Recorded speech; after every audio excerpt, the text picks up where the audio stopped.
So yung guys, so habang nagbabalik tayo dito, pasyal-pasyal tayo sa lugar na ito, may nakita ko guys mga prutas. Ayun oh. Yung prutas oh. Yung guys, ang dami oh. Hindi ko alam kung anong tawag dito sa prutas na to. Pero guys, ang dami. Ayan. Ang laki. Punta tayo ng isa. Ayun oh. Guys, may dagta siya. Ayan. Ganda. Kung nakakain ito. Para guys, ano, ang sarap kainin. Shoutout sa mga tropa ko dyan. Ayun oh. Shoutout sa mga tropa ko dyan. Shoutout sa JM Pachico. Ito. Yan. Ayun, ang dami pa oh. Ayun oh.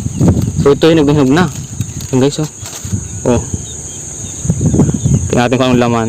Ayun, ganun pa ang laman oh. Parang ang sarap niyang kainin. Guys, so yan, shout out sa mga tropa natin dyan sa La Fortuna. Shoutout sa JM. Nandito Yan. kami sa Labo. Shout out JM Pacheco. Sa Dieter. Pero dito kami sa ano, sa Labo. Yan.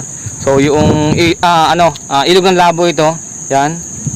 Tapos yung tulay ng Labo, yung pangalawang tulay ng Labo. Sa Dave Yasis.